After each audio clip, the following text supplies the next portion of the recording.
No, when I actually on the ward now, I was, basically in a room that is very filthy. You can't really pee-pee. You got to either pee-pee up yourself or like wait till they bring a bin for you or something. Basically, before they let you socialize with the other patients, you got to basically kind of be in a room by yourself so they could observe like how you doing whatever. So that's what happened to me. So remember I was sedated, so then I wake up a few like hours after in a room in the dark, you're scared, in the like smelly, it's like terrible. It's worse than prison. People who spend years in jail say that when they went psyche, it's worse. It is worse. It's inhumane. Feces on the wall, graffiti on the wall. It's terrible. It's like, no, like even the workers don't want to go there to do the job just because of how filthy it is. I tolerate men. We live in a risky world, Yeah. That's what I can say. And, we explore. Men should always spend on a woman. Appreciation is a big man. At True Vibes Island Prints, we offer a wide variety of printing and graphic design services to meet all your apparel needs. Our in-house brand Red Ibris embodies royalty with a multitude of unique designs. Visit us today at Main Street, Charlestown, Nevis. Remember,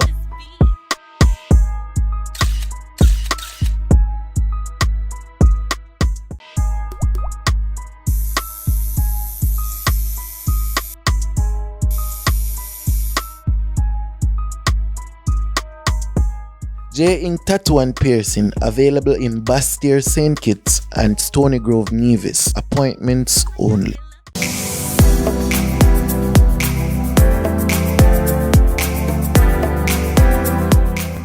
Scrumptious Cafe, located at Rams Food Court, Buckley's Estate, Bastyr. Welcome back to Perspectives Media. If this is your first time here, welcome. If you're a return listener, thank you for watching. Thank you for listening. Recently, somebody asked me to shorten the episodes to like 20 minutes, 10 minutes. I think that would defeat the purpose of the podcast. On podcast terms, or traditional podcast to me, you can put it down, like you can put on your phone, I play an episode, like you can just have your phone somewhere, sitting down, like in the kitchen while you listen. It's more of a listening experience. Remember, people, the views expressed on the Perspectives podcast are not those of our sponsors. I allow people to speak as freely as they would like. But today or tonight, whenever time of the day you're listening or you're watching, we have a very special guest. Somebody with, I think, what's quite an interesting story. Introduce yourself to the Perspectives family. Right. Hi, Perspectives family. My name is Kenesia Jack, also known as Angel, also known as the best makeup artist. The best makeup artist. So, I think people watching this probably expecting something. Probably expecting to hear you speak about your experiences. Maybe you have some traumatic experiences to speak about. But where would you like us to start today? I'm gonna put it to you today. I wish you had something so we could spin, because it's any topic. I'm ready for anything. It's my life, so it's not like I have to think about a question. Like, it's not rocket science, it's my life. Okay, so if you lead an honest life, you could talk anytime, anything, anywhere. Yeah, it's more of a conversation. I don't have questions. I don't script it. I don't try to be over the top with it any at all. Definitely. It's more of like a conversation vibes. Spontaneous. Yeah. So we can start out in your journey to become a makeup artist. Did you always aspire to be a makeup artist? In all honesty, no. I was aspiring to be a gynecologist. It is a doctor. I studied sciences in school. I worked in the hospital lab. However, because I started doing makeup as a hobby, like right after prom in high school, this is like 2012, like 12 years ago, right? So I started it as a hobby. 2012? Yeah, 12 years ago. Under the prom. Them say no fear so woman them age, but that sound like you have like an age for him. I mean, I'm 28. They say women don't put the age out, but yeah, 28. Okay. So you started doing at makeup 16. At 16.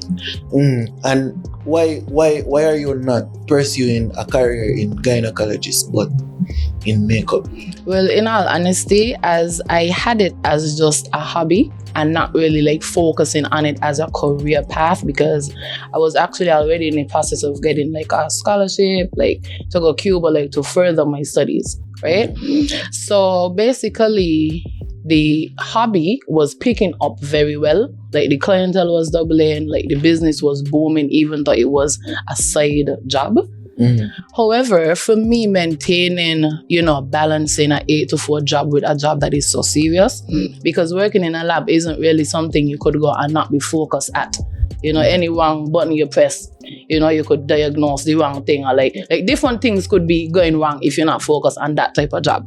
So in between lunches, before work, after work, they actually was filming a movie in St. Kitts, and I was the only makeup artist for it. So every afternoon I done work at 4, it's straight to the movie set. So it was becoming very tiring. And how long ago was that? Like you said 28, 2016. Yeah. So that's 2012. The movie thing was going on like in 2016, but I resigned in 2017. So that's when I went full-time, full-blown entrepreneur. Yeah.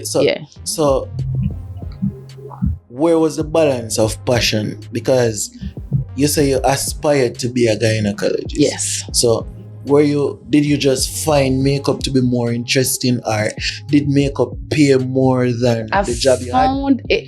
It did. It did. I'm gonna be frank. The payment though wasn't the only thing that I was weighing out. It's also like work environment.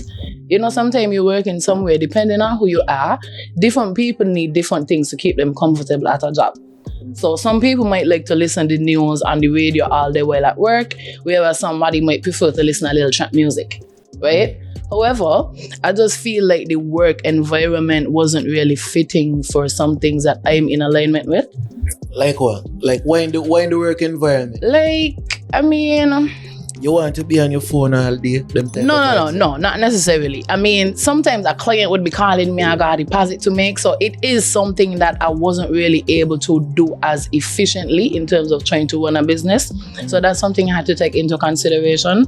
And then also in terms of the workforce, sometimes when you're young and you're working in a job with most of the people are older than you, but you might have innovative ideas, you might got good things you think could be something to implement. However, if you're working in a place like the hospital, you can't just think of an idea today and incorporate it next week. It's something I got to write letters and go to this person and that person and that person. So you wasn't willing to do that? You wasn't willing to follow the process or join the line in a sense? Not necessarily, because of the type of person I am. I kind of like to create my own path, because I feel like I have a higher chance of succeeding if I'm doing something my way, rather than somebody, It's just how some creative minds work.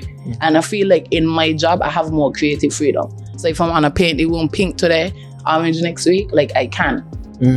So the hospital thing definitely didn't work out for you? It didn't work out. However, in my near future, you will be seeing me deliver babies.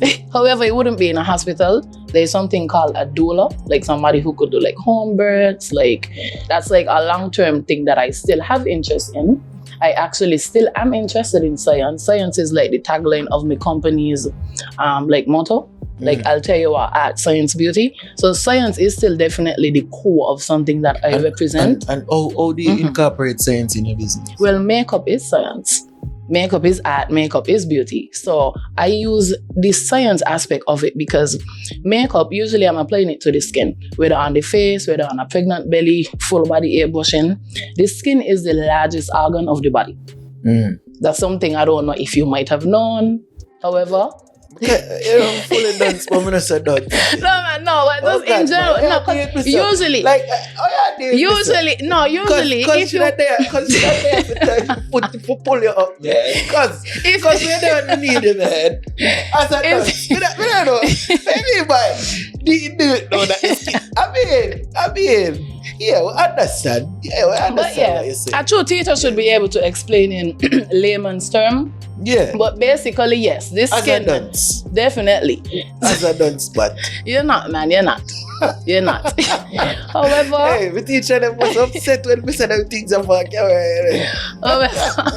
however, Anyway, I just feel like with working with the skin, a dermatologist, basically, you have to know and understand certain things in the skin. I'm not saying I'm a dermatologist, but me definitely passing things like chemistry, biology, HSB for CXC, it gave me a deeper understanding when you're reading the ingredients on something. Like usually if you see something, you wouldn't know like, what does language mean? But if you do chemistry, like you would be able to know these are the elements in it. So these type of products could work together for this type of skin. So I feel like that is definitely something that gives me an extra edge, because makeup is something that you don't necessarily have to have sciences to go into. You know, if you have nothing for going to makeup these days, anybody you think you could do a full face beat, cut crease? No, but what I'm seeing. But it takes a lot. Trust me, it takes a lot. Right now, any girl with a brush and buy a couple products, them call themselves a makeup artist. Yes, definitely. That can happen. However, that is what is happening. However, no, but that is what is happening, and I do agree. And anybody watching, it is the truth. The thing is, Sankis have about 120 makeup artists. However, how many of the artists have a business license? How many of the artists have an actual salon?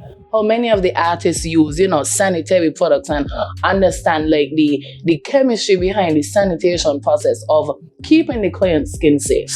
Mm-hmm. That is something everybody out the 120 does not actually have like a standardized role to say, this is something mandatory we have to do. See, if you're doing food, you have to have a food handlers. Anybody, as you said, you could do it in your bedroom, wherever. And because I started at 16 in my living room, it's not that is anything judgmental towards any upcoming artist. However, it is levels to it. Yeah. Yeah, for you to get certain jobs, certain contracts. And you feel like you're on a high level with it? I mean, in all honesty, everyone work that is their best potential is the best for them. However, when I say best makeup artist, they shouldn't be of an offense to someone else, which usually is something that can happen, right? Mm. However, if you go on Nike, they're going to say there's the number 2 best-selling shoes. Hartsford, they're going to say there's the second best, whatever. So any business person, if you're into marketing. Big up funds. Come to funds. I show great events. Come to me. I do great interviews. Yeah. I mean, I just feel I'm the best. I just feel like if you're confident, it is something that can trigger a lot of people. Yeah, and people often mistake confidence for arrogance. Yes. There's a difference, you know what I mean? Yeah. And somehow we just need to learn the difference. Definitely. There's confidence and there's arrogance. How did you come from being just doing your thing in a bedroom or wherever you started to actually getting a shop, have a business license? Yeah. Can consider yourself standardized to a level? Yeah. Well, what happened is when I left the lab, I decided to go 24/7. So that's also another thing about my company. There is no other like makeup studio that is 24-hour operating. Usually people have set times, and if you want something to like 3 a.m., you would have to pay like a convenience fee. However, I feel like, I'm young, I don't have a child. This is my job. Why put a limit to it? When I could just, block out. If I have something to do this particular day, I could just block this particular time. And I also have staff. So the business is 24 operating. So when did you get staff? Like, when did you reach the point that... 2016, to be honest. Before I left the lab, I had an assistant. Yeah. So it's a long time. Assistant. Not full-time. The thing is, because the jobs would be like part-time jobs, it's not like you're in the studio every day taking walk-ins from 8 to 4.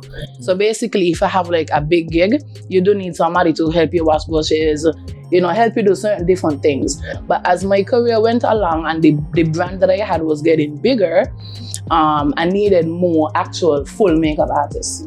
So how much staff you have? I currently have 6 at the moment. However, 3 are makeup artists and 3 are makeup artist assistants. But you would only really see everybody working on big event days like Music Fest, Carnival.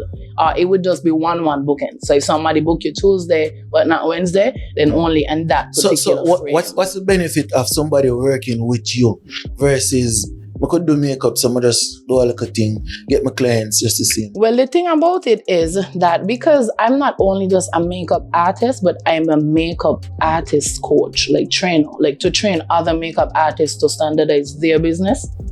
So business consulting is also something that I do. Even if you're not a makeup artist, but want to get your business off the ground and want like the know-how and all of those things, I can help somebody to do that. That's a service I actually provide, right? But in terms of the perks that my makeup artists get, reference to them working by themselves, they would get a course that people usually would have to pay for. So a makeup artist class per se is like $650, right? For one day, like a 3-hour session, right?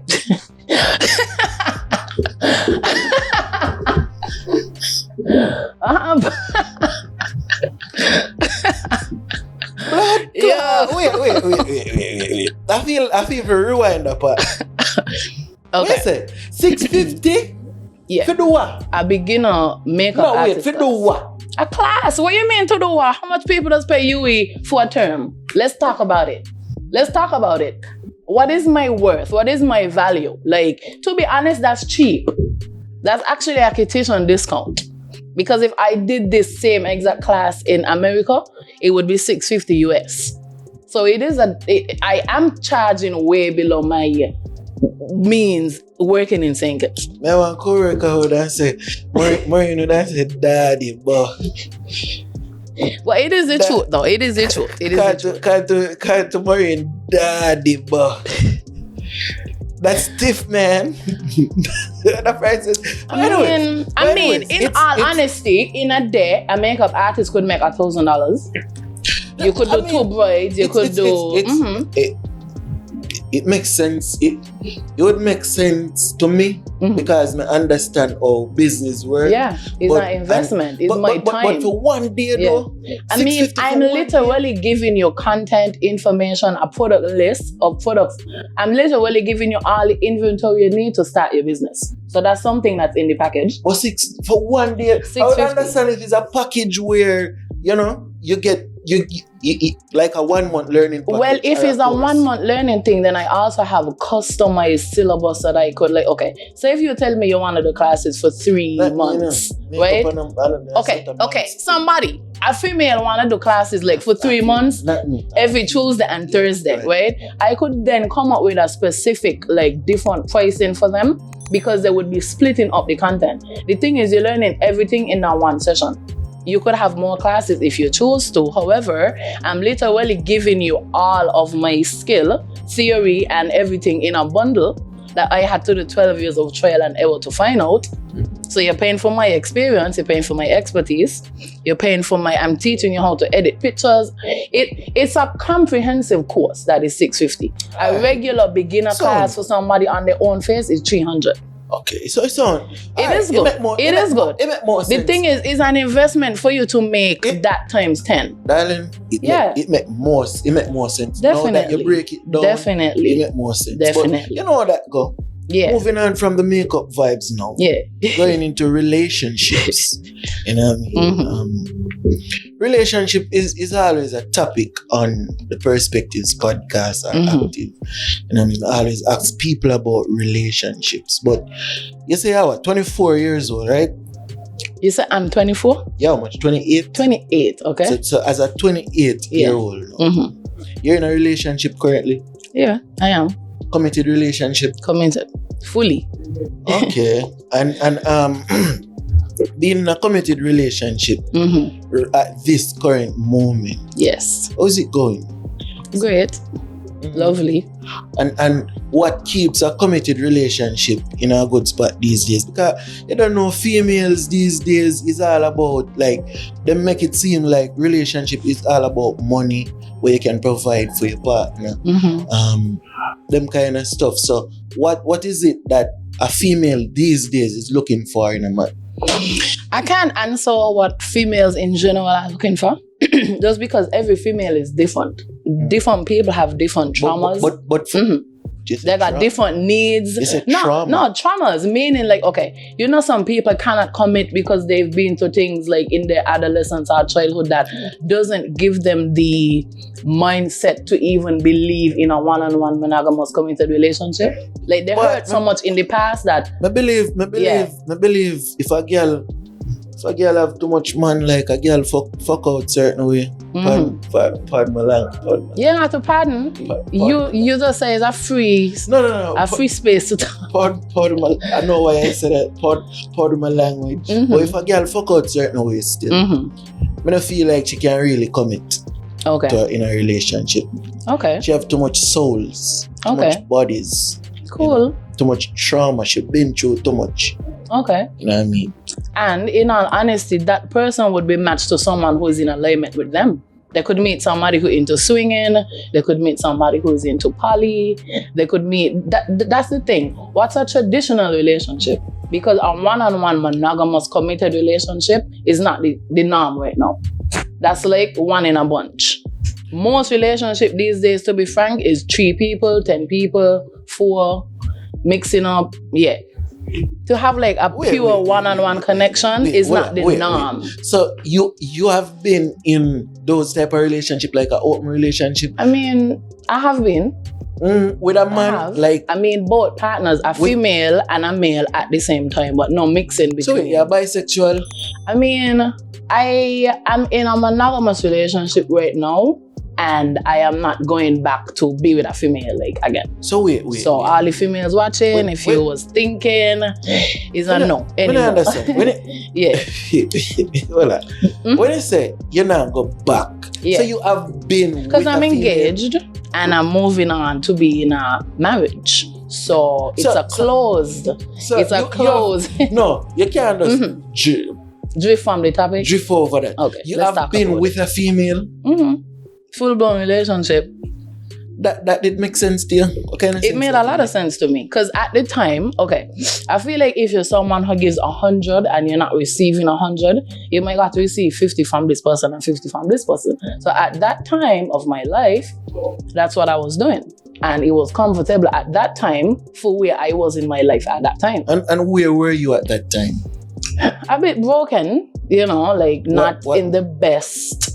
not in the best I don't want to say confidence, but not in the best like maturity of self, because sometimes like you're young and you just want to try certain things, explore, like, but then when you get it out the way, it's like you're in a space where you could actually go into something healthy.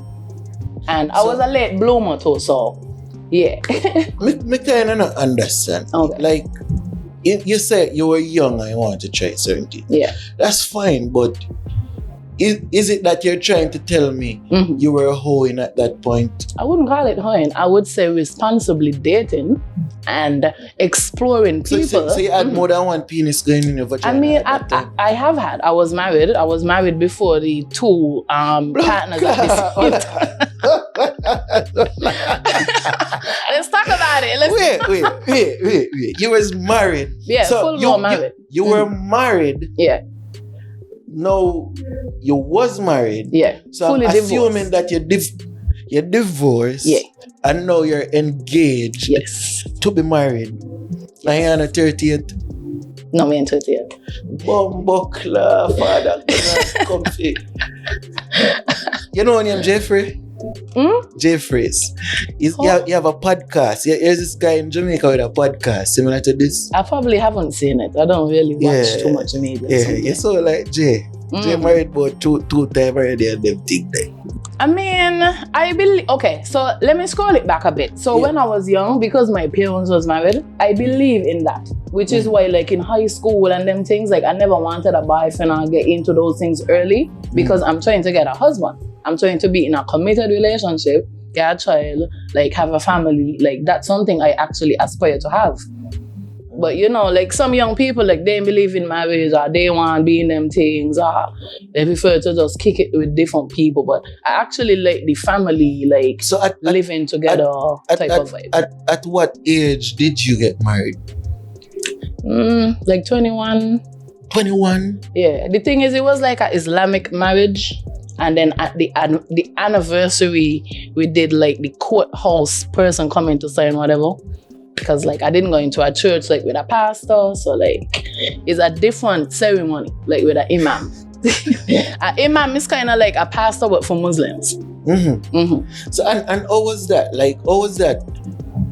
Actually, what made you get married at such a young I mean, that's the thing. I'm being wanted to get married. Like, okay, my thing is, from you hit 18 or whenever, and like you lose your virginity or whatever, in my mind, you know, you get married, you be with that person. Just like you said, nobody want to be with nobody with a lot of bodies. So when I was young, I shared that same sentiment. However, as I grew older, you realize things happen, and staying with somebody in a toxic relationship just because you're afraid to get a next body is detrimental to you. It don't make sense staying just because, no. I think that you should be in a happy, healthy, safe environment, both men and women. Like anybody on this watch, you know, it don't feel abused in a relationship or like is not being what you want. Okay, if it's not serving you, then you leave. So let me get some clarity now. Yeah. You got married at the age of 21. Yeah.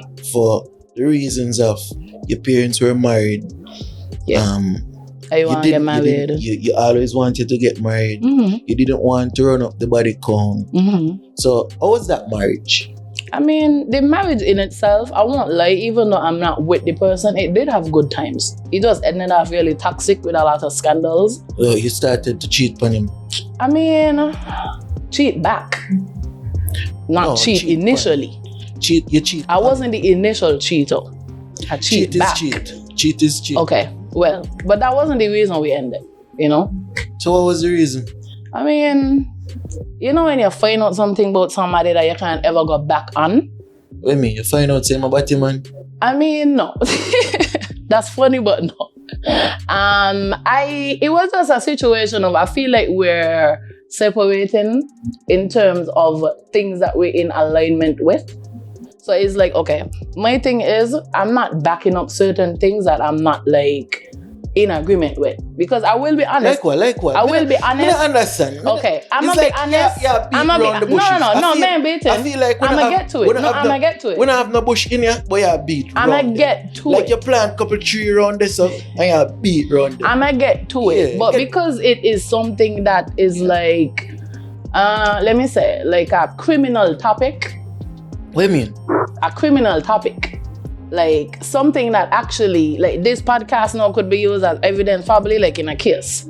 Let's just say certain things the individual was doing, I wasn't about it, and I just wanted us to separate. I'm gonna just put it like that. However, I feel like because the person has a child that I, used to be around all the time since the child was small, I still, look for the child and like be in the child's life to an extent.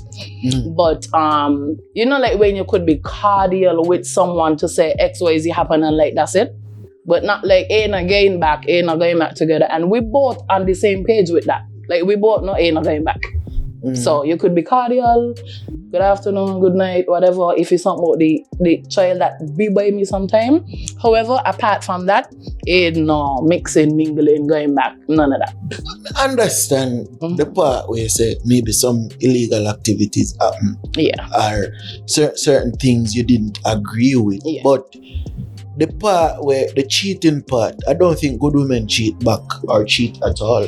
I mean, at the time, as I told you, I was young, so people could change. Maybe I was bad then, but I'm good now. I just know I'm a completely different 360 individual now, which is why I'm so open and okay to speak about this.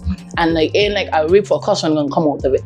Like, if you see this video right now, like, me say nothing that didn't happen. So him did know, so you cheat on him? I mean, we both found out eventually that we both did it. But at the end of the day, as I said, I feel like if you're not living like in a messy, like gossipy like life, you could truly let go of things and move on with your life and change and be a better person. And I did counseling for a good amount of years too, which is why I'm able to be actually in a committed relationship. And be healthy, be happy, not be overthinking about your past or happen. Like, you can actually thrive better when you heal from the toxic things that happened in the past.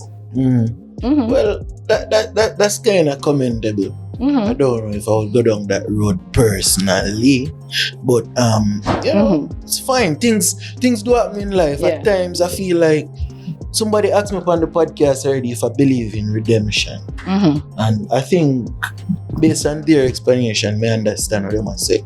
You know what I mean? Like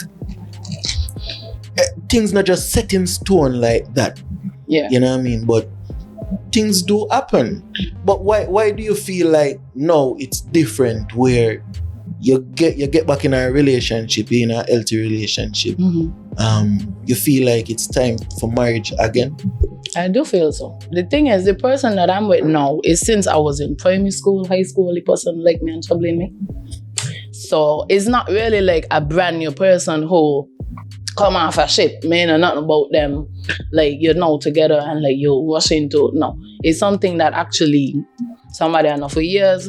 We have similar like socio-economic backgrounds. We grew up literally in the same community, like as children. So I feel. Say that cheat on your husband with him? No, I wasn't. The thing is, we legit got together when we both were out of our relationships. So even though I like to see him, he liked to see me, you know, we had a little one-two message in between. We got a little kind of fun. Fellas, you see what this up? They can't trick me, you know. So just a little one-two message in between. Wait now. While you were married, yeah, you liked this guy. I mean, he stopped troubling me when I got married. Yeah. He did pause. He had respect for the marriage, you know. He's like an ethical. I don't want to laugh at that. Yeah, you know I laugh. That is not believable. But is the truth though? No, but that's the thing. Like, is the truth though? What cause they have needed? It is the truth though. I mean, what cause they have needed? I mean, you can't make up these stuff. That's the thing. I think I need a reality show, to be honest. Like, all the things that didn't happen, like, it's some movie shit. You try to tell me, as a man in yourself, you like a woman. Yeah. And because she get married, you stop trouble her? Yeah, because you have ethics, you have morals, you believe in not, you know, coveting marriage, like, shit like that. Like, yeah. Like...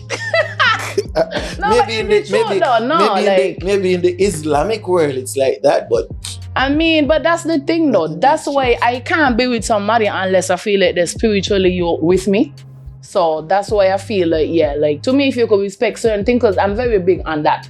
If I like somebody but they're married or got a wife, like that's definitely something I would not ever try to enter into.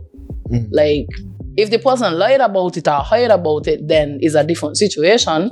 However, I would never try to be in anything with anybody who have a partner. Okay, so in this relationship now, if you was to, like, you're engaged, so when you get married, if your partner was to cheat on you, it ain't gonna happen.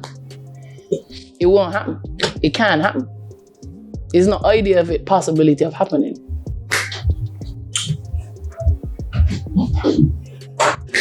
Period. That's a bold claim. Period. The thing is, where you manifest or put your mind on or set your mind to, the thing is, a lot of females, and I'm gonna keep it 100, males and females, sometimes they would be hanging out with toxic friends. Like, okay, I'm gonna give you a scenario, right? You might got some guys sitting down, one of them actually in a good relationship, whatever. The male friends now might be like, you know, she got your whipper, this. Like, you just doing your manly duties you're supposed to do. XYZ. Like, girls ain't shit, da. With the female friends, niggas ain't shit, da. So constantly having these things in your ears literally would make your subconscious mind start to feel like what you're aiming for ain't possible, this, which is why I don't really follow, like, negative media. I don't really like to watch certain things that like all about like. It sounds good in theory. No, but that's my life though. I'm telling you, it sounds. I'm in a relationship. I'm in a committed relationship. I don't cheat. And that's good. Right. No, what may I try to show you is things do happen. Yeah. So there's always a possibility of things happening. We don't live in our perfect. But then the shogun done then. That's what I'm trying to show you. Ain't gonna no more. Like, So this time you're gonna choose to leave instead of cheat back. I mean, that's the thing though. It won't happen. Like, it's being rebuked where you're saying it right now. Like, it's not possibility, it's not hypo. The thing is, if you want to talk about a couple in a hypothetical situation, if they cheat and what would happen, we could talk about that. But we ain't gonna talk about this because it ain't happening. Period. And that's on that. Anybody in the camera, ain't happening. So if you see him, you're gonna see me in the back. If you see me, you're gonna see him to the side. Yeah, it ain't so happening. what if one time you're not in the picture? I didn't spirit. Like, what if Me one soul time? there. Let me finish it. What if one time you're actually not in the picture? Mm-hmm. I look at Obi Agwan. What? You know what I mean? The spirit's strong What sometimes. And the boss. Rebuke. Wait, no. Rebuke. Him that run pan a tile floor and him kinda slip and fall into a vagina. It can happen. Then some gonna slip elsewhere. Not here. That's what I'm saying. My boy. I wish he had a lie detector test to take right now to show how much it won't happen. It won't happen, it can't happen. The thing is, right, me saying this, you know, sometimes when you say something, somebody might be like, oh, because they said this, they would get, you could see on the show. I feel offended. If attempt, they would get fucked. Let's just say that. Male, female, whatever in between, it won't happen. That's just how I feel. The thing is, I'm gonna be frank, right? I'm gonna be real frank. I don't know why you be frank. Your boyfriend named Frank? No, I'm just an honest person. That's the thing. About 10 times. No, I'm just as straight up honest, like. Yeah, be Kenesia. Kenesia, okay. Yeah, I'm gonna be Kenesia. I'm gonna be Kenesia, right? I'm gonna be Angel, matter of fact. I'm gonna be, yeah, right. To be real honest, to be real Kenesia. Right. I feel like when you make bold claims, as I said just now, which is me just being the confident person I am in general, yeah. I've always been a very confident person. And I feel like the older I've gotten and the more bad things I've went through, it just helped me to be more confident. Right? And I just feel like, as I say, like whatever it is, even if somebody wishing something bad, XYZ, what I got going on stronger than it. What I want is stronger than whatever somebody else wants in my life, in my universe. So ain't no other human being, no other living soul, no other whatever it is, could come between it. You're strong in the manifestation. I mean, I'm just a strong person, period. In every category of life. Like, I feel like if I wasn't strong, I wouldn't be here, like, this day with you. Like, I would not be here. Right. So speaking of relationship now, what are some of the advice, because you seem to have a good relationship going on, some of the advice you'd like to give the young people of today about relationships? Because you say right now people are really into the monopolistic thing. They're more into polygamy. So what are the thing is, I feel like working in a lab wouldn't want to make you have one partner. I'm gonna just start off with that, right?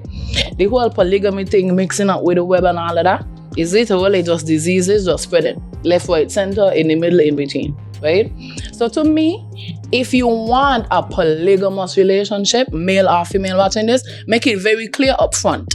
I feel like the more upfront you be about things is better for you. So if you know you want a 6 woman and the woman got 2 niggas, where they all can, you know, be upfront, be frank, not frank, be Kenesia. Kenesia. They all could do blood tests together as a group. They all could, like, why not just be straight about it? Would I take the fun out of it? I mean, no, because then wouldn't it be funner knowing you could fully sprawl out? So when way to the back of your mind is like, man, sure about this girl, hold on. Let's talk. Because at the end of the day, you're never sure about anybody. I mean, y'all could do blood tests. That's but one thing you could do. You're still not sure about the person. I feel like it all comes down to personality, because if you're an indecisive person or you generally like to think negative things, the person could be fully committed to you, but your mind and them inside negative thoughts you're having would make you think different, would make you have trust issues. But as I said, these are things that over time you can not have. You could have trust issues today, and in 5 years you could trust people more. The thing is, when something is presented to you in front of you, then you deal with it. But to be like, man, I want this happen, you're vibrating on a frequency of fear. And when you're being fearful, you're going to attract more fearful shit to you. So I don't even call certain... It make a lot of sense. But I mean, it's the truth. If you keep saying, man, I want this happen, man, I want, it's likely to happen. Yeah, you manifest it. Just put your mind on what you actually want. Just put your mind on what you actually want. We're not just focus on what you want. A real talk, you know? Yeah. Yeah, a real talk. But these days, a man come sit down and say him know for a fact your man not cheat on him. He know for a fact the person didn't cheat? Mm-hmm. Well, I mean, it's how he feels. It's all about feelings, I'm gonna drop 2 clips. Me get video, get voice, me get boom. I mean, but that's the thing though. As I said, everybody's situation is different. And my thing is, right, you literally could give yourself more peace by focusing on positive things you want. I definitely agree with you. But then you still have to be realistic as an individual. The thing is, if something negative come up and is not something you're able to deal with, you cut it off. That's it. Like, you just relocate, move on, set boundaries. If it's something that is negotiable, that can be worked on or forgiven, you do that.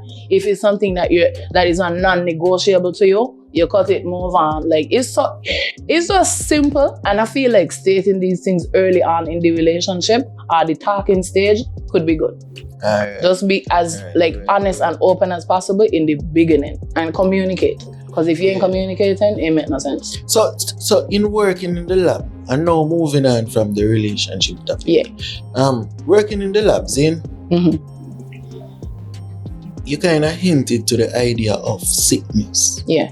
And sickness being so prevalent in St. Kitts name. Yeah. You see where them say the AIDS numbers double, basically. Some of them young girls are definitely not take care of themselves. You got a party, the scent them where I come from. What you say, the scent them? The scents. The fragrances is got to cause the fragrances is they're not so wonderful. Yeah. What are some advice you would give to the young ladies of today? You know? Some advice that I would give to young ladies in general is if you actually are to the age where you're sexually active. What is that age? Like, I mean, okay, the age of consent is 16. So I'm talking to the 16, 17 and up.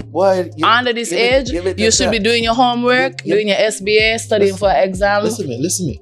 You better talk to the 12, 13, come straight up. From 12, come up. Okay, because hygiene do have a part to play, even though it's not on the STD aspect of it. I thought you wanted me to talk directly about the STD things that they not could do that. too. Yeah. But okay, hygiene in general. Hygiene in general, what I would say is, even from a young age, I literally had a kids summer camp for the summer. And one of the topics that they had to learn is hygiene. So we had like a demo, and these kids was from 4 years old to 18. So he had 6-year-old, 10 years old. And basically, you know, what I think parents who is watching this could do is, you know, from a very early age, even in the school bag, you could got like a mini bag, like with a deodorant, like a pad. Even if the period is not coming yet, that's something they should always have, you know, wipes. And once you're practicing good hygiene, like from a young age, like 9, you brush your teeth every 3 meals. These are things that should be incorporated as a norm from your younger. So when you come older, because you're in one roll on one time, you got older. The scent when I talk about, and I think about scent. I mean, so my time I come with my camera and I do to interview and like in the Me talk The about gynecological. yeah. Okay, so them- to speak some about that of in them, particular. You know why? Me ask you this. Me ask you this specific because you say you've been in situations where Yeah. you had multiple partners. Yeah. Multiple partners mean bad pH. Bad pH mean bad scent. Yeah. So something that you can do is for those having sex, you could do a pap smear every year. You could do blood tests, like you could actually do a urinalysis to see if you got like something like BV, trichomonas, yeast infection. This is something a simple urinalysis at the lab could tell you. So it ain't even necessarily got to be blood, but these are just things that you can do to see how your body actually is operating, right? Another thing, somebody might not have a sexual partner, but you could get bacterial vaginosis from something that is not even sexual. Certain panties you wear could give you like odors like Soap. yeast, them thing, scented soaps, things with fragrance, like basically like strong chemical things. Like down here should not smell like roses. It should smell like water. It should smell plain. And that's another misconception I feel like a lot of men sometimes have. A vagina is not supposed to smell like a pineapple in general, No. right? But then the scent still shouldn't be a foul odor.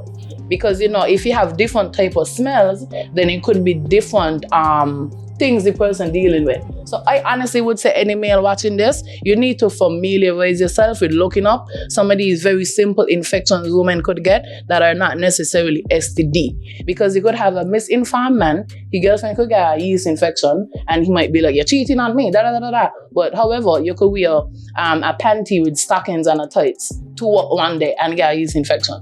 So basically, this is something that I feel like should be more of a conversation. And that's why I kind of use my platform. Even though I'm a makeup artist, I like to speak about hygiene a lot. Just because, you know, you're dealing with women, you care for women, and you want to put the best information out there to them for all age groups. So depending on the age group. No, but when you say it's fine to have multiple partners, no, that kind of, you know what I mean? I mean, that's why I said if you have multiple partners, you're all tested. You're all like, you know, these people's status. You like, how about I ask you an interview question? You can ask me anything. I'm open. I'm open to anything. But basically, the question is, have you had multiple partners at any point in your life? Like more than one female at the same time? I can't recall. You can't recall? Yeah, I can't really recall. See, and that's a bad thing. Because you're not recalling, you know, if one of them at some point had a yeast infection and you know. Since you can't recall, I mean, that's bad. You should have a record of these things. Names, initials, in the chronological order. So wait. You actually tell me, say, you have a list. Yeah, the order, the measurements, be realistic. Remember, I told you I start like very old. So I had the time to actually plan out like when I'm going to lose my virginity, like wait. Holding on. You're keeping file, fam. What if anything happen? You need to like come on now. ladies and gentlemen, you guys need to do this. You need to what if you get pregnant? Like how like you need to know. You don't come from planet Earth. I mean that's the thing, I agree with that sentiment. No, I'm different. That's the thing, I'm different. So you actually tell me you have a list of all the men that you have been men with. And women. Yep. Yeah. Wow. And if they're watching, they probably know is the truth. Because why not? That's the thing. I love to document my life. I plan to have a documentary when I'm older. I plan to write a memoir. And I need the statistics. You want when I'm 80 and I can't remember nothing, and my grandchildren ask me if I'm an XYZ. So you share this information with your boyfriend? I mean, yeah, why not? So if we see them in the street and they're watching me funny, like, yeah, I did that, that's like, ain't gonna miscommunication. Like, it is what it is. And if you're watching and you're offended, too bad. You should not go there then. Because I'm a straight up person, so you should know this. Can't to me co-worker, daddy, boy. I mean, why hide? The thing is, everything dark don't come to the light. The thing is, God no. They probably tell some friend some point anyway, so somebody else know about it anyway, so why hide? Me like hide. Me in a sneaky link night hiding kind of girl. Every single partner you ever had, Yeah. your boyfriend know and you have it Documented. Nothing hidden, no names left out, nothing. Even if it was just so a you little. like one night stand. I mean, one night stand, me really a one night stand person because, So yeah. you never have a one night stand. No. The thing is, I'm somebody, right?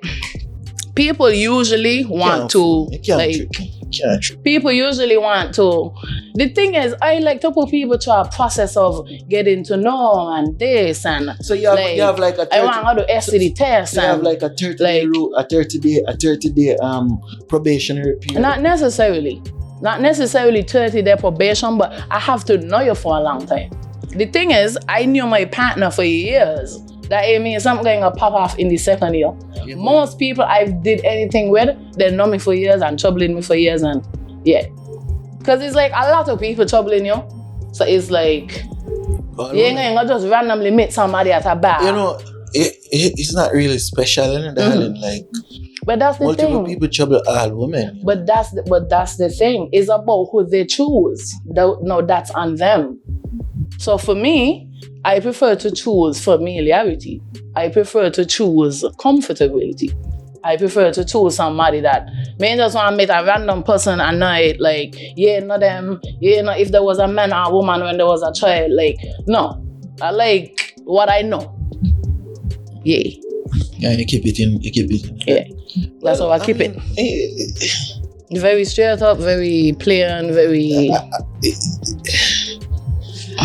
Moving on. very long. Yeah, in your story, I mean, most people who watch this probably expect what to address this already. Yeah. Mental health. Mental Let's get into it. Zane, what's the status of your mental health at this point in time? Status of my mental health is really great. I have had 3 situations where I was hospitalized, like on mental health related type topics. However, because it was misunderstood from the first time, once the tablets in your body and you cut them off like cold turkey, like the day after you come out, it could heighten the chance of you relapsing, right? So with you relapsing, basically you could be hospitalized a second time for the same thing. Look, let's go back. Let's go to the beginning. Let's go. Of your mental health journey then. Okay. What happened? Okay. So what had happened was, in 2020, this is COVID. Basically, I would have been fasting for Ramadan for the first time without my ex-husband and also without the Muslim sisters them. Because remember, like, you could not really go to church, you can't go in group setting because it was COVID time, right? Yeah. So, in fasting is something where you don't really eat, like from sunrise to sunset. I mean, me done, but yeah, it's like you act like me not understand. I mean, viewers might not know what Ramadan is. No, but you say fasting. Yeah, Clearly but fast. some fast you could eat or drink water. This one you can't drink water. You can't eat a fruit. Continue that. This fast could break if you kiss somebody. If you, it's a different fast. Continue. Right? Okay. So with you not eating, so my body was like extremely starved, right? Yeah. And I had a situation where I basically slept alone by myself for the first night by myself, right? And this was due to me not wanting to be like in a bed with the partner I had at the time.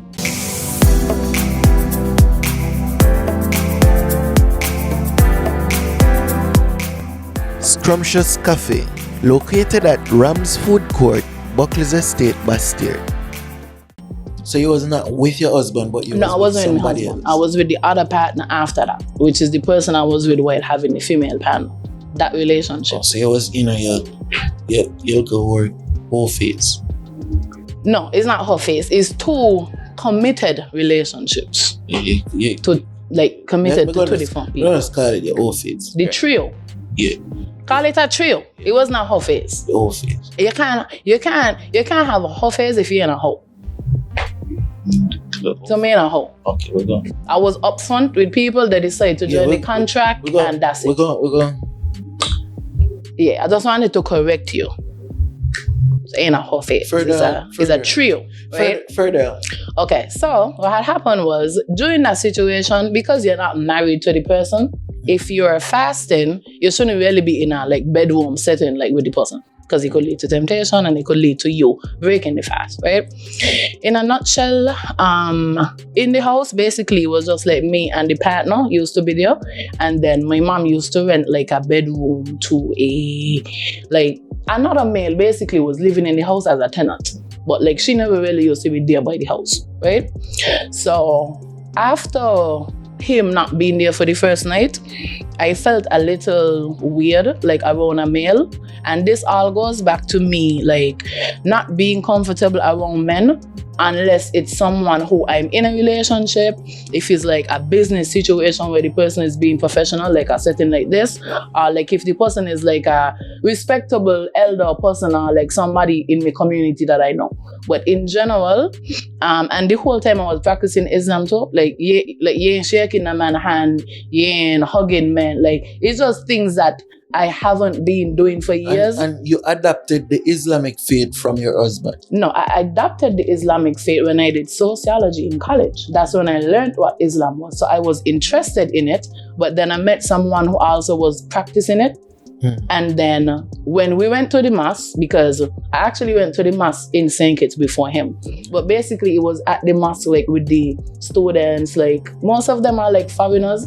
Not many Kittitians were like practicing Muslims at the time, but basically that's when I did my Shahada, like in St. Kitts. Shahada is like your baptism. Yeah, yeah. To anyone watching who does not know, because apparently he has studied his. We're done, but we're done. So our part still number one, right? because anyways, continue. But yeah, so basically, the reason why I know these things is because we have a subject named religious education back home. Yeah, I listen a lot. We used to had a talk show with a fella named Ian Boyne. He used to call it like religious art talk, where people of different faith would come and talk. So I kind of learned to respect people with different. Definitely, me too. Like after studying sociology, I feel like even the belief might be completely different to yours. These people and they like. Wherever they're from, doing it for years before you're born. Generations. So it's like, my thing is, I'm not here to make you change what you believe to believe what I believe. I'ma just be me. Right? But currently, and I know this isn't the question, but I'm not conforming to any religion at all right now. So I'm just like spiritual. I have a relationship with God. I would go to church if you invite me. But I'm not necessarily. When you say God, you kind of.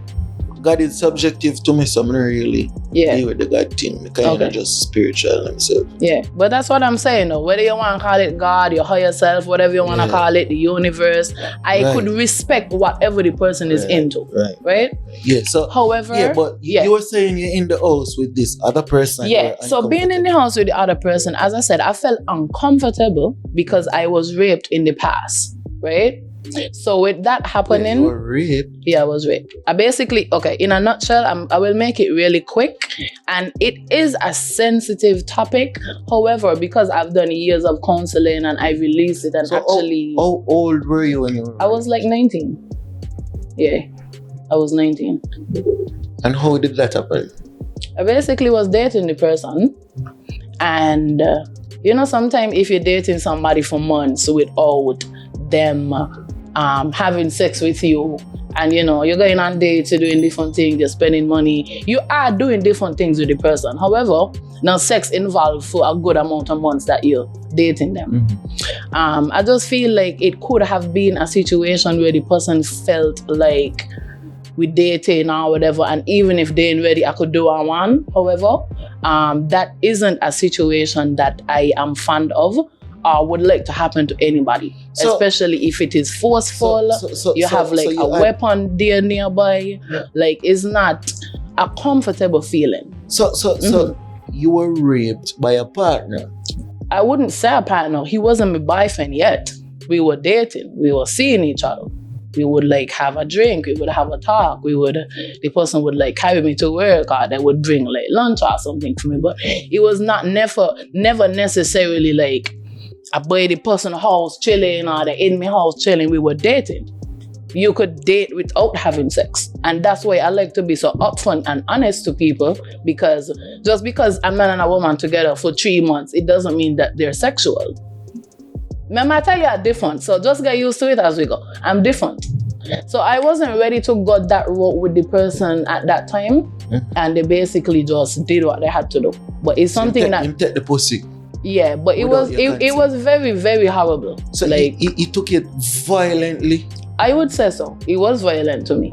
And if I was to ask him the same question, you would say he took it violently? It was violently. The person screaming, bawling, they want to do it, like they're pushing off of them. Like, it's not something comfortable to even relive right now, like talking about it is a very sad situation. And I know a lot of girls who are watching this have been through a similar experience. The thing is like 1 in 5 women have been sexually assaulted or harassed or raped. And because so many different women went through this, that's why I don't mind talking about it, because I've healed from it to the point I forgave the person. So why didn't you go to the police with it? Not directly one time. Reason being, and when I actually did try to get a restraining order from the person a few years after, nothing really came out of it because the person was of a particular stature. In terms of like, okay, in St. Kitts, and I'm assuming other countries, when you got certain links or you got certain money or you could do certain things, it's like everything don't be taken as seriously as it should, because it could got little corruptions in between. But you see the thing now, the thing when I kinda like when people come with rape stories and so on, I don't ever want people to feel uncomfortable telling their story. Yeah. And me uncomfortable. But it's like a woman can ruin a man's life with a lie.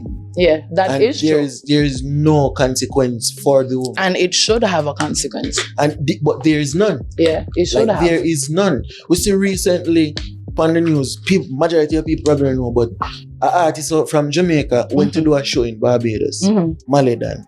And I don't know what the exact situation was, but you hear on all the media tabloids, Maledan has been arrested for rape. And that's the headline. Yeah. And a day later, you hear that he got released. Yeah. The female has been arrested. I don't know what charges they arrest her upon.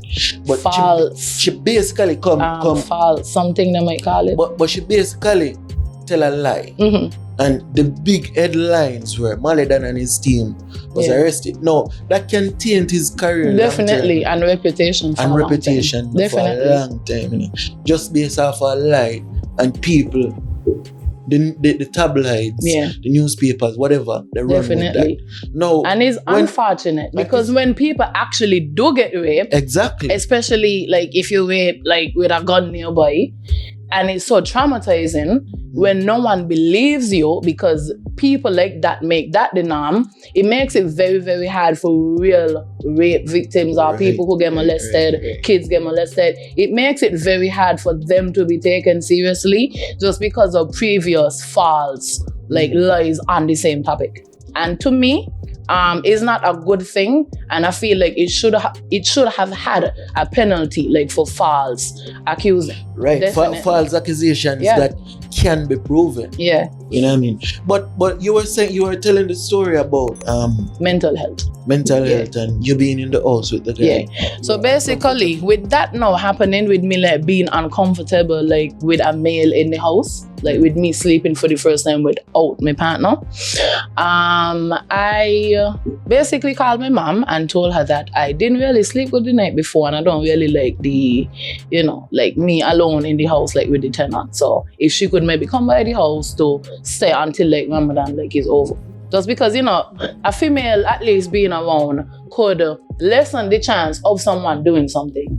And at the time, because I wasn't as healed as I am now, I feel like when something very negative like that happens to you, you're going to be afraid it happened to you again. To the point, if a man want you a lift, you ain't want to do it. Like, you ain't really want to do much things with the males unless you really would like to be in something with the person. So it's like you kind of avoid males at as much cost as you can. And that's what was happening to me. Right? So with that being said, as I said, I called my mom, tell her to come by the house. But she's a very, like, anxious, like, I don't want to say panicky person, but like, okay, you know, like a very overly protective parent who would try to do the most, like when you tell them the simplest thing, like you tell them you fall and they want to bring like the whole cabinet of products like for your foot. I feel like my situation was, and to me, that's where everything really went downhill, right? I basically went to a doctor that she carried me to, basically to get a sleeping pill to help me to sleep better in the night, like by myself. However, a sleeping pill, venlafaxine was the name of the medication. So anybody watching this, you could Google it. It's called venlafaxine, right? A side effect of venlafaxine is hallucinating. Now, because I was fasting and I took the one sleeping tablet, it concentrated and subsided in my body. Basically, it was doing more than it needed because nothing in there to hold on, right? With that happening now, this is me taking this tablet one time, going to sleep, waking up like 4 in the morning, seeing red, feel hot. Like, never felt like that ever in my life. Like, I've never, ever felt this feeling ever in my life, right? And because, and I will be honest, I have smoked before, right? Smoking is something that I'm not gonna come on the video and pretend that has not happened. I don't know how many kids really view this media, but yeah, I try not to like do it like in front of kids or like a lot of kids watch, unfortunately. These parents, I don't know what they be doing, but I mean, parents shouldn't really let your kids maybe watch this episode because we're getting a bit raw. However, I'm telling you, like, Yeah. I've had raw. Raw is an understatement for some of them episodes. Okay, cool. Yeah, so you can talk. So basically, you know, if somebody know you do smoke or have been a smoker, if they see you acting bizarre, screaming out or whatever, the first automatic thing is gonna be, she got sprung up. But that wasn't the case in my situation. I'm not somebody who would smoke with random people or no. Either balling up my own thing, my partner, my brother. Ain't really much people I would be doing that with in the first place. So that's to clear up that one point. Misconception. Right? However, the medication subsiding in my body with me starting like to scream out and acting like bizarre, I was shouting out some things that in the moment you ain't thinking is supersizing your body and you're clear enough to know what happened. Everything is literally in scrambles. You're thinking like wild You had a thoughts mental breakdown. in that moment. And you start run up and down. And I mean, I was trying to come out the room, I was trying to come out the house, and you know, people in my house, as in my mom and the male, and then my brother came up because he lived like in another apartment. Like, basically he's in the same yard, but he didn't live in that so particular house. you had a real mental breakdown. In that moment, right? That's what happened. And it happened in front of all my neighbors in Newtown. Now, in Newtown where I was living is basically considered like a ghetto. Where, you know, people on the road, like, they would be smoking crack, it would got like a brothel, it would got like a rum shop, it would got like gang banging activities. And this is a neighborhood that I grew up in, right? However, because people usually would be shouting out or doing things, because spranger is something people actually do, like in those areas for real, like in ghettos. So it's like Ghetto. Darling, you have a misconception. I mean, I've lived in the ghetto. That's why I could specifically talk about that. But I'm telling you, it's not just the ghetto. It's up everywhere. Yeah, right? So because people kind of shouting out and like randomly fighting and them kind of thing is a norm in the area, I didn't expect the people who were witnessing what was happening in the moment to have the understanding of, she take a tablet, you can't like. So that wasn't the story that came out. So in the process of everybody trying to calm me down and say, behave and da-da-da-da, they don't really know how to ground a client or patient when they're having a psychotic episode, right? They don't have the training, they don't have the medical, they don't have the science background. So I honestly believe that how it was handled by them is the best that they could have done. They're trying to help me, but they're startling me. If 20 people telling you, stop acting, like that's not gonna make the person think clearly. They need drips, a lot of water to hydrate the body, like to flush out the one thing that was in there. The person need a calm environment with a lot of fresh air. And you could just talk with the person with whatever they're saying. Basically suffocate you, make the Right? situation. Exactly. Right. To the point that because people coming up to me, I was about to jump over my landing. It was like a 2-story house. So then the woman about, she want to kill herself, basically came out. So I was not suicidal and I want to kill myself. It was people coming to me, I'm scared, you're thinking all kind of things. In that moment, you ain't think if you go over the landing, you're going to die. You think you're probably just running on a flat. Like in your head, Yeah, the psychiatric. that's what was happening, right?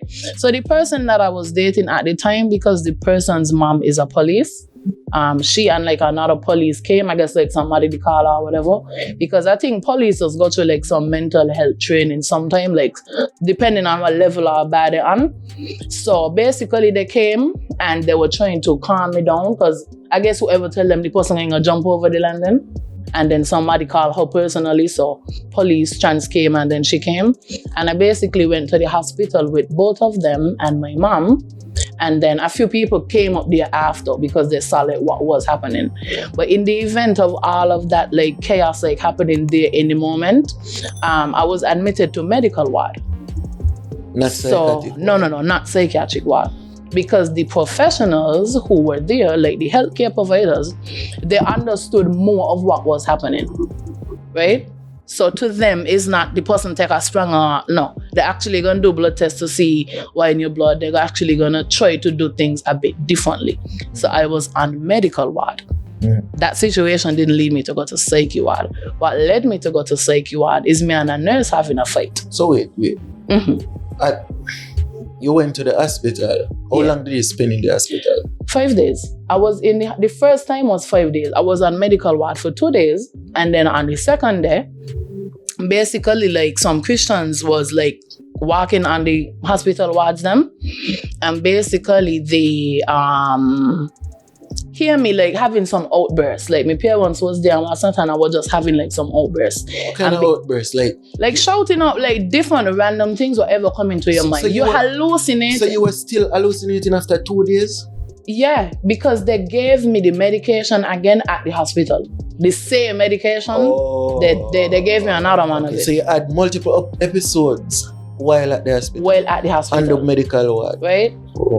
I mean, basically it was the episode was still happening. And like it happening in an hour, then you go back normal, then it's like you're still in it. Because you ain't catch back yourself. Because remember the drips I was telling you that could have been given to flush or whatever initially, that wasn't done. That's what should have happened, but it didn't happen. Right? And whose responsibility was it to make sure something like that? In all honesty, that's why we recently had a stakeholders legislation consultation at the Marriott, where PAHO, like the Pan American Health Organization, came to St. Kitts because they're actually revising the Lunacy Act that was done in 1956. Basically, St. Kitts doesn't really have any laws to really protect or evaluate how a patient could be admitted to the ward. So in all honesty, it's something that is trying to be worked out better to avoid things like these happening again in the future. So you would have a better you had your episodes transition through the 5 days of you being in the hospital. Well, what happened now, as I was saying, because the Christians basically came to pray for me. Remember, I was a practicing Muslim at the time when this happened to me. Remember, I'm living in a country where there are not many local Muslims. So the religion in itself is already basically categorized different. People don't want Muslims to be, however, all of them want to be like killers or like suicide bombers, and that is literally not true. So anybody and then in your situation now, basically the Christians like, now. No, what I'm trying to say now is like you basically had a psychotic episode where it's perceived that you wanted to kill yourself. Exactly. And then the Christians would have heard that you're a so now they think is a demon. Right. So now they're trying to like pray and give me like oil to drink and like talking in tongues. And the thing is, Muslims pray in Arabic. So when I say Bismillahir Rahmanir Rahim, they won't understand what I'm saying. If it's a la. Yeah, but the Christians are speaking tongue, and Christianity is a very hypocritical religion. I'm not gonna get into that. Wait, no. Listen, let me finish my statement. You're not getting into it. I'm getting into it. Okay. I'm telling you. That you just said. Yeah. You can tell me what it means. Yeah. But a Christian speaking in tongues cannot tell you what the hell they're saying. Yeah. When them so-called speaking in tongues. Yeah. So I'm gonna finish my point, darling. Yeah. So finish. Yeah, that's what I was saying. So now that you're done, I don't want to say in agreement to that, but in any group, it got good and bad. So some people... oh, you go... Yeah. Okay. One more just say. Let's break down what I just said. There is no proper translation of tongues, as in Arabic is an actual language. So the thing is, that's what I'm saying. I agree with that part. But the part about them being hypocrites in general. But that's every Christian denomination does not speak tongues, fam. You realize Catholic, Mormons, Jehovah's Witness, they're all under the Christianity. They're under Christianity, but it's not all of them speak tongue. Pentecostal Christian churches speak in tongues. Okay, fine. Not all, like Anglican. Yeah, so that's the point I wanted to correct. Fine. But Christians, in general, are hypocritical. That's my opinion. Okay. Kill me. Okay, so my part about that is though, hold on. Let me say this. Christians are some of the most self-righteous people, boy. People feel like because them go to church Sunday, them better than me who don't go. Yeah. I got you. Like, come on. I got you. The society we live in, they have no respect for other people's religion. That's why I pulled away from it. That's what I'm trying to, But even though I wasn't practicing exactly what they're practicing, I still don't want to come off like what I believe in better than you. It's like, that's you and you do that. I'm going to just be over here. Because I don't subscribe to any religion. Yeah, that's what I'm saying. Me neither. I chose Islam. I did my Shahada in Islam. However, I'm not conforming or currently practicing. Thing is, I would have gone my hijab right now. I used to wear full-blown hijab. Like, sometimes my face wasn't even showing. That's how I literally used to dress in sinkets. And that's not something that you see. And then with that happening, people feel like you actually gone crazy. That's the thing. That's the thing. That's the thing. So in the hospital... It already started weird just because of how people already perceived me. So with the Christians, basically now hear me talking the Arabic, they think like it's a demon. So the whole oil, all of that. Remember, I'm not as clear in the head. So with that happening, I start to go on worst. Like I was going on real bad. Like now the whole world could hear me now at this point. And then basically what had happened is I was sedated and they tied me down. It took like 7 of them to hold me down, including like my father having to be there. Wow. That was the vibe that I was on. However, in the night when my parents had to leave, I was on the ward, tied down. However, if you sedate somebody, they should be asleep a good while. But I woke up in like an hour or two. Right? And all of this kind of go back to the medication was done in you, you're done fasting. So like nothing is really actually working how it's supposed to in this moment, right? So with me getting up, if you get up tied down, dark, confused, you can't see nothing, you can't see nobody, you're gonna start to shout, you're gonna start to scream and start to pray. And me praying is in Arabic, right? I'm saying, different things in between, calling people, saying different things. Nobody coming to help me. I want to go to the bathroom. Nobody coming. Basically, I start busting myself out of the things that they tied me down in, which I successfully got out of, right? With this happening now, and I'm pretty sure the nurse was scared. Maybe even when downplay it, it probably is something scary. Yeah, cause that scene you're explaining is almost like a Hollywood movie. It's like some horror movie shit. Like, believe me. That shit was like a scary movie that you can't change the channel from. And may I wish this on nobody. Losing your mind is not a good thing. It's like you're in a black, dark hole and you're just envisioning all worse things that you see on TV, like weird, some real life scary shit. Yo, it is a talk. I had one of those before. Okay. Nobody really know. I didn't know that you had a moment like that. Yeah, sorry to hear though. Because ain't a nice place to be. Like, I had one of them before. nearly killed myself. You But check. nobody really know Yeah. about it. I never talk about it. Yeah. Just You kinda left Yeah. it. One day I'm going to tell a story. Cool. Today is about you. And I would like to tune into that because, I feel like with me openly talking about my story, a lot of other people who have suffered or went through it, like, they finally feel more like, okay, when you go to something and you feel it's your one, but then you realize it's 50 people and there is actually solution and you could get better, or like, it's like there's hope basically. Yeah. So I feel like I've kind of been hope for a lot of other people from me talking out about my story. I've did different platforms of media like talking about it too. Right. So this when you got out of the restraints, what happened after? Basically, I got out of the restraint, so you're thinking you're just trying to go to the bathroom. However, I'm not now coming up to you and stopping you. Because, in their mind, you should be tied down. They're probably afraid you maybe do something. Yeah, but your actions would in your mind, you're going to the bathroom. Yeah. But your actions speak different. You just you bust out of something like a few hours ago. But that's the thing. That's why the thing is, right?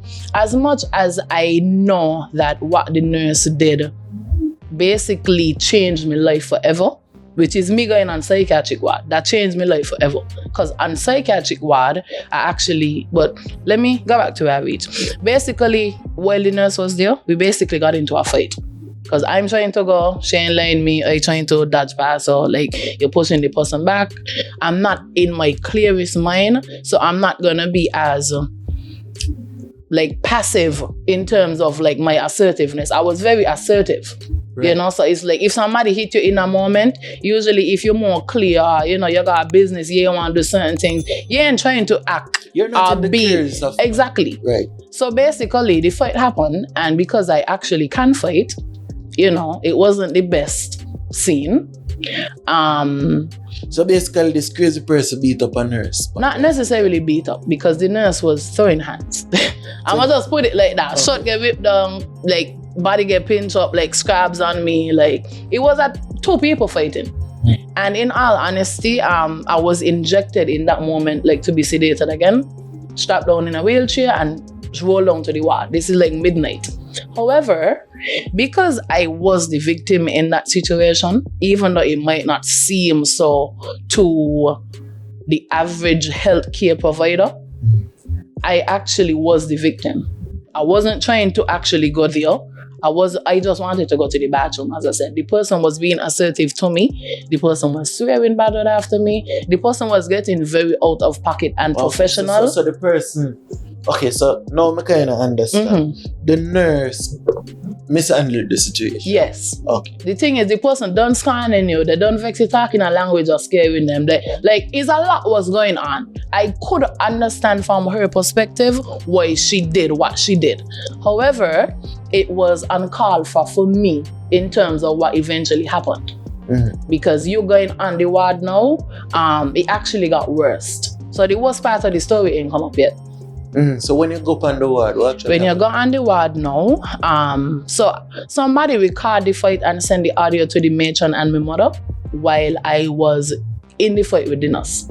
So basically it was at that moment they realized that I was the victim and that I didn't necessarily was the initial aggressor. Right?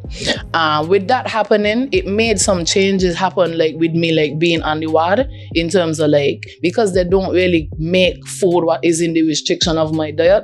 Like I had the opportunity like to have my own food over there, but it's not really something that they really do like all the time. But they don't provide what I already something within the 5 days pandemic. So on your second... In the 3 days now, when I actually on the ward now, I was, basically in a room that is very filthy.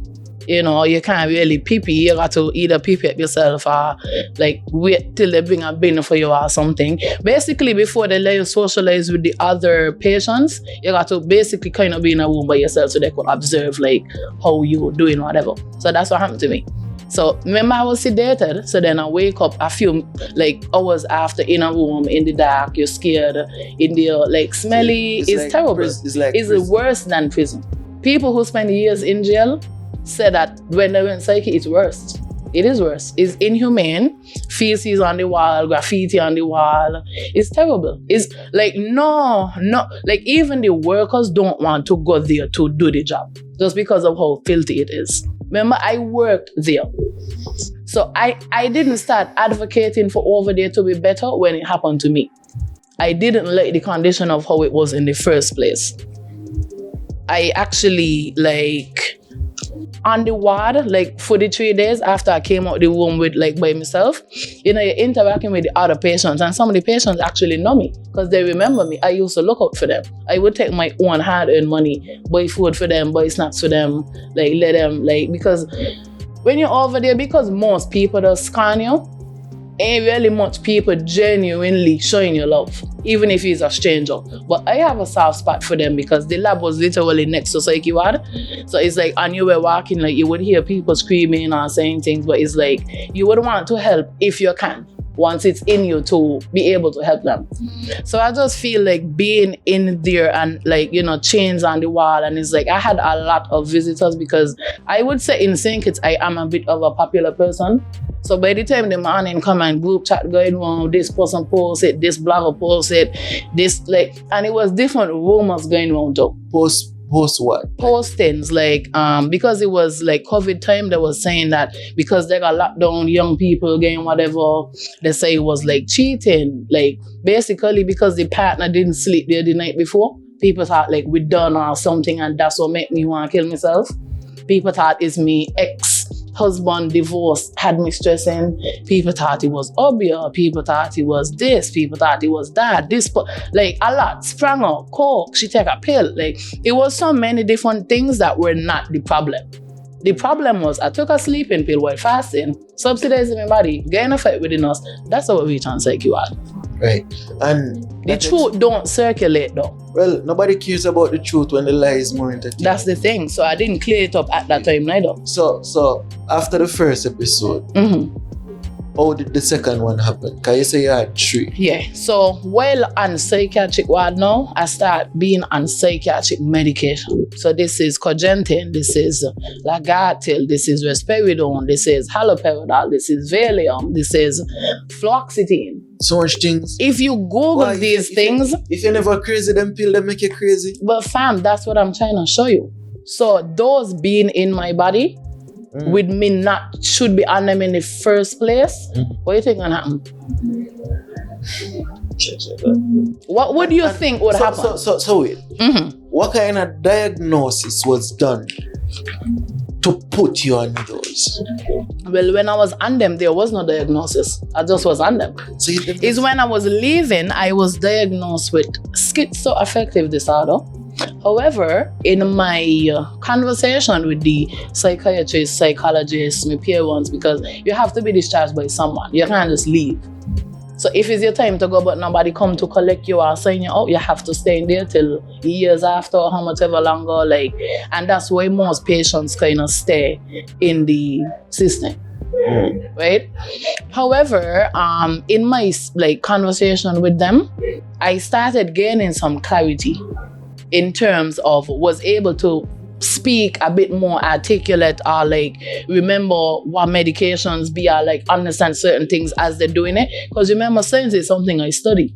Remember them tablets and them things, working around these things, you kind of know in your head to the back in your subconscious what some of these things are.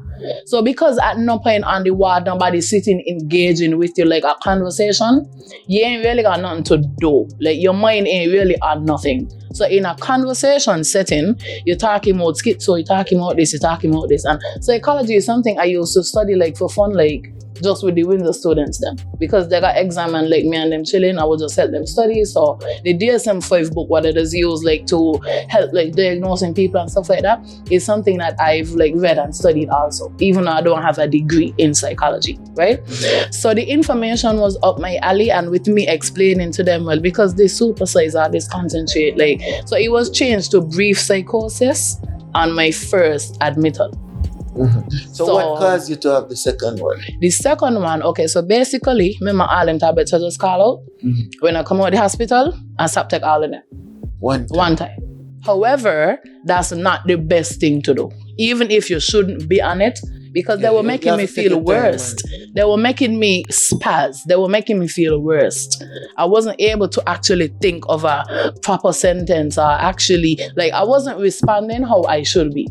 It's like you're there where you ain't there. It's like you could remember. How long did it take between coming out the hospital and the point where you had the second episode? A few months. It was like, let me see. The first time it was May. Then the December is when I went in hospital the next time. And after you just stopped taking them, what happened? Like, what actually happened? After I stopped taking them, so I was reintegrating into life in terms of, I started back working, I started back doing makeup, I started dressing up, going out. Like, at no point I ever come out of the hospital and like being want nobody see me. Like, no, I posting the next day, doing me hair, going to do me wig, like fixing up myself, right? And basically what had happened is the effects of the medication, like itching in your body, like basically like could trigger your back if not done incorrectly. It's like if you're weaning off a cigarette, so the nicotine in your body gonna be like. So in December you stopped? No. I stopped in like, okay, I came out of the hospital early June 2020. I stopped that time. And it didn't happen again till the December. So what happened? Like, what happened in December? What happened in the December? Basically, just a weird feeling, like what you was feeling before start coming on. It's like, it hit you out of nowhere.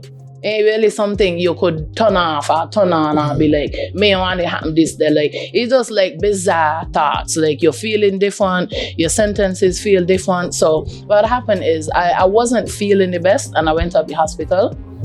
And basically in A&E, I started having a panic attack in A&E, just remembering how bad it was the last time I was up there and a nurse fight me. So this, a nurse friend you? The nurse fight me. Remember the first time when I had the fight with the nurse? So being in A&E so you again were traumatized me. And then because the staff in there already knew the last time I was here, I had a fight with the staff. I feel like they were kind of scared to tend to me with proper care. So just putting me back on psyche is what was done. Oh, so them just put you straight back? Yeah, I just went back on psyche. So you didn't have an extreme episode the second time? Well, I would say all of them are extreme because being on the ward, I'm going to tell you, the second time I was sexually assaulted at the hospital by a staff at the hospital. Oh. I mean, you're in the room. Okay, so remember I tell you there's like a nasty room that you want in. The nasty room. Yeah, so in the nasty room, it dark, it black. If rain come, you're getting wet. The bed you're on pissy. If I show you how that my actually, makeup... Wait, that actually exists? It exists. No, it do exist. It do exist. It exists and it's horrible. That's why I really want it to be helped so anybody else going there could not go through that. Even if you're in a worse state of mind, why not put the person in a clean, padded room? What is clean? What smell like a little Clorox or pine salt, clean it out. Like, it needs a proper environment. Yeah, so you were saying you were sexually assaulted? I was sexually assaulted. So because on the ward there are no cameras, there are no CCTV cameras, so anything could happen to a patient or staff on the ward with no documentation of it. So somebody touched you? I was, basically the person wasn't in the room with me, so they couldn't actually get to touch me, but basically because of how the window is, they wanted me like to touch myself and like they were showing me the private part. So they was showing me the private part and like jerking off and like telling me like what to do. And remember, the person ain't in their right mind. No, the thing is, it was weird because in your mind, it's like your mind ain't clear while it's happening. Even though I'm explaining this to you now, in the moment, it's like you're locked in your own head. So you're seeing something going on, you're saying things, doing things, but you ain't actually in control of what you're doing and saying. Mm-hmm. Like, you ain't, like the cognitive connection of your brain to your body. So seeing that you were in this weird place psychologically, or this bad place psychologically, do you think it could have been initiated by you? No, it wasn't, because what had happened was when I came out of the hospital, basically when you come out the hospital and your head clear back up, the things would come back to you. For some people. Right. Some people it might not. Like to some people it might be a complete blur to them. They don't remember anything. But as I say, I feel like I've been a very like intellectual person like all my life. Well, I could pick that up from just the way you express yourself. Okay. Cool. Like you seem like somebody who read, Yeah, a lot. somebody who observe a lot. Yeah, I'm really into my schoolwork. I get that. Yeah, I ain't right. really necessarily schoolwork, you know. Yeah. No, but As I done- academics for me, like let tell you, learning, education, in skills, school, practical. I Do just you want to. have a college degree? If I have a college degree, like from like the college in St. Kitts, No, or like a university. bachelor's degree, Yeah. no, I didn't. I went straight to work Exactly, in the lab. like they're trying to take that venture is Yeah. that school isn't like people sometimes people misunderstand what it is to actually educate yourself. Mm-hmm. Like to seek knowledge. Definitely. So it's But like- I'm a knowledge different. seeker, and Yeah, knowledge it's is different. attracts to me, and Mhm. I'm a very Yeah, wise so individual. you came out the second time. Yeah, came out the second time, and I messaged the guy on Instagram and basically asked him like, so what's up? Like what happened the other day? And I was on the ward, and it was a security deal. Let's talk about it. Like what really like happened? And he admitted right then and there we were talking, and the conversation got a little sexual, and yeah. He was kind of trying to deny not thinking what I actually remember. But he admitted to most parts of it. And I showed the conversation to my counselor. However, nothing in the moment was done.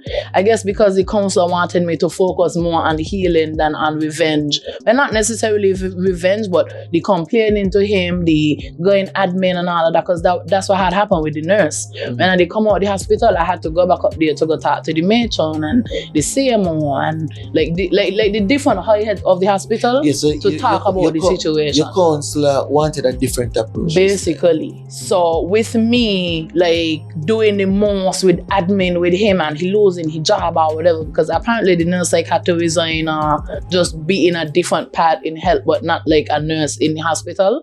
But it's like my thing ain't ever to take no bread out of nobody's mouth. However, if you do something bad on your job, jobs have repercussions. Jobs got consequences, right? Life in general have consequences, which is why I try my best to like put mostly only good energy out there, Right. because it comes back around. So the second time happened. Well, How did the third one happen? well, the third one, this is like a year after now. So this is like, let me see, The following year, December. following year. No, not the December. Let me see, 1 month with this. Okay, so the first one happened in May or March. Yeah, May, May and the then second December, then the December. next one would have been the January. So this would have been like 2022 January. So this would have been last year January. Around that time, right? So for that admission, basically what had happened is, remember I stopped at the tablets them again. Because man, like, yeah. So you were put back on them. Yes, well at the hospital. But basically shortly after coming out of the hospital again, I, You stopped stopped taking again. Yeah. them. And how did that happen after a year? Well, after a year, I feel like basically it's the same thing. Like you're relapsing due to something being in your body without proper weaning off. So it's like a chemical reaction happening in your body. So it would have been happening Even though it's a consistently? longer span. So it was happening to you like throughout the course of the year. Mhm. You would have had No, minor- everything was fine. everything was fine. Yeah, fully conscious, So fully it normal. just come over you at that point. Yeah. You went back to the psychiatric ward. And I went back to the psychiatric ward. What happened this time, however, is I went to the day treatment center, which basically is like a rehab. So what had happened is, Also, instead of the psychiatric ward, you go to the day treatment yeah. center. So And that basically, it's no. better there. Well, it's a better environment for sure. But with me going down there and seeing the elderly and seeing the nurse and seeing the people in the clothes at the hospital, remember your mind already feel kind of weird. So basically, being in that vicinity and seeing them, I start to act wild. Like, just because me like being a setting, like from at the time, as I say, remember, I'm a lot healed now. I let go things. I view things differently. But basically what had happened is just seeing the elderly and the EMS and this is giving me hospital settings. It's making me feel scared. It carried me back to the last time I was touched and the last time I was fighting with the nurse. So in that vicinity, basically they had to call the ambulance for me. And the ambulance is small, even though it's close from Limekeel to the hospital. Clusterfull. Kicking up, doing the most, you know what's going to happen, you know where they're carrying you. Like, your mind thinking all kind of things. For me, that's how it was in that moment, right? And basically, with that being said and done, when I reached up the hospital, like in A&E, they basically just wanted to give me like an injection for me to go back home. However, with me having that kind of catastrophic behavior, like you're knocking over things and like there is no control in that moment. And anybody on the outside looking in, you would swear the person will fall, you would swear they just want, but who wants to do that? Especially in a place where I worked and loved, like since I was small. Since I'm in high school, the thing is, in high school, I went to JNF to work for job attachment. Why would I be deliberately trying to mash up equipment when I know it's something that I already need and them kind of things? Like, so for me, I just feel like in the moment and even in general, sometimes you might see somebody walking on the road and they're just going a panty or whatever and they're saying whatever, but they don't want to be like that. Nobody want to be like that. Nobody want to be on the street. Nobody want to be homeless. No one consciously wants to choose that for their life. It's literally a disconnect in your brain happening that you do not have control over. So I literally advocate for mental wellness to now, because it literally is something that can happen to anybody in different ways. It's not always that the person go up with this disease or this or like sometimes, as I said, in my situation, it was one tablet that led to a lot of other series of things happening. Right? Yeah. Definitely. But on the third time, may I want to cut you off, but on the third time, which I would say was the last time, I was brutalized. I had a fight with 4 men. My ribs actually, like my psychiatrist had to send me to radiography from on psychiatric ward to do a rib x-ray because I swear my ribs were broken. It was horrible. Wow. Terrible. Wow. So okay. Obviously you got over that the third time. Yeah. So now my question to you is, what's stopping you from getting another one of those episodes? And the thing is, it won't happen again. I did it correctly the third time. What had happened was, and I'm going to tell you, when I came out of the hospital the third time, I went to the rehab. That's something I never did the 2 previous times. In the rehab, it's literally like a transition from psyche ward back into society. So basically, at the rehab, which is different to the psyche ward, the rehab have activities for you to do. You're doing group counseling, you got to bring your parents or your spouse or whoever you live with to have like caretaker sessions, because if you are living with someone who has mental illness but you know not about it, you know how to deal with them, you know how to cope to them, how to talk to them, you literally could just come out of the hospital like feel better, but because you're in an environment where people scanning you or like triggering you, it could make it basically relapse real quick, real fast. Just because they're putting your mind back into the feeling of how you was before. Right? So I went to the day center and they basically would have you doing like sewing and doodling and gardening and you're watching things with other patients like on a TV screen and like infographics, and I just feel like it's a different approach. Love infographics. But yeah, it's just like a different warm environment. The stigma and the scanning isn't as much there as the hospital. And I just feel like they had a more calmer, softer approach that, patients need love. In that time more than ever, even if you're scared of the job or whatever, smile. Like the patient seeing you vex and all of that. Realistically speaking, somebody who's scared of those type of people should not. Those they shouldn't. They should resign. It's not a job for the week. I mean, you could for someone else, like work another type of job. Work on another ward, like definitely. If you don't have the proper training to deal with these type of people, I mean, it's difficult. It is difficult. And I think maybe they should even get respect or something like that, like to be honest, like because it is risky.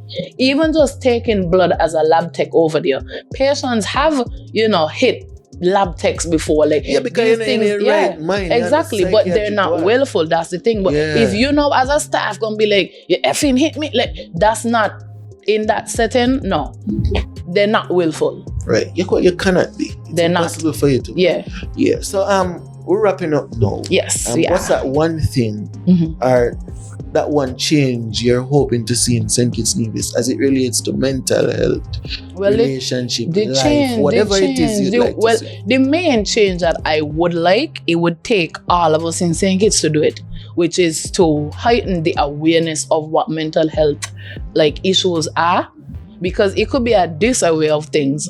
Having a mental health issue doesn't mean you're on the ward, naked, screaming, taking off your clothes. Somebody could have anxiety and just feel anxious when they're going out and just feel a bit jittery. It is mentally health related.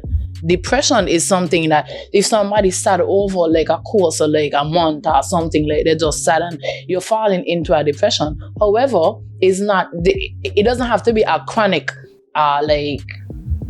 it doesn't have to be a chronic mental illness for it to then be a problem. Somebody could got a nervous breakdown, somebody could got postpartum depression. They just got a baby. Because your chemicals in your body is changing and readjusting, you generally just feel sad because you just get a baby, you feel you look fat, So having more conversations and normalizing these things, and the amount of people who are living with mental health problems is way more than people think. The thing is, making fun of it or laughing after it ain't helping nobody. Ain't helping the patients and ain't helping your safety. In all honesty. Because if a mental health patient does do certain things or whatever to you, basically the law, it's mystic. And provoking a mentally ill person isn't something I would tell people to do either. You know the person had a situation, don't go out of your way to make fun of them or laugh after them. It's not really helpful. So to anybody watching, something I would say is to eliminate the stigma. If you had a coworker or somebody who had a mental health problem, it doesn't necessarily mean to fully disregard them. If you don't want to be around it, that's okay. But if you're in their presence, try to be a bit extra kind. Not to treat them like charity or like you pity them, but just bear in mind the fact that you know that they went through something, you could try to be a little less offensive. So calling the person girl crazy head that's not, no. It's disrespectful. No. It's disrespectful. Right. Yeah, it's disrespectful. So I think what the essence of this is to be a little more sensitive to people's reality. You know what I mean? We all go through things. As me said, I have had one of them episodes there. Just not ready to talk about it yet. Yeah. Because nothing in my life is a secret. You check. You know what I mean? But yeah. I think this has been another amazing episode of the Perspectives podcast. People remember to like, share, subscribe. You know what I mean? Big up Scrumptious Cafe, Oceans Beach Bar, True Vibes Island Prince, J Ink Tattoo. You know what I mean? Those are our sponsors. People like, share, subscribe. Perspectives Media. Until next time. Before we go, tell the people where they can find you on the socials.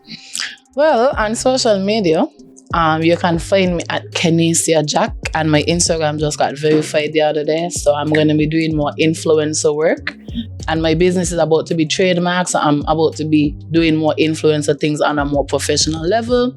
And my business is Alteua LLC, Alteua as in ALTEUA LLC, and that is the Instagram page, but the business itself is called Alteua. So the Facebook is Alteua, but the Instagram is Alteua LLC, and that is the business page. If you want bookings, makeup, classes, consulting, coaching, that's the place to call. Well, not the place to call, but the place to book is www.alteua.as.me. So, maybe something here might come up showing what it is. You don't know, just send me the information what it is. and I go book it. You don't know people. Remember to like the video. Like the video. Share it to your friends and subscribe to Perspectives Media YouTube. And book Alteua. Until next time. Until next time. We're out.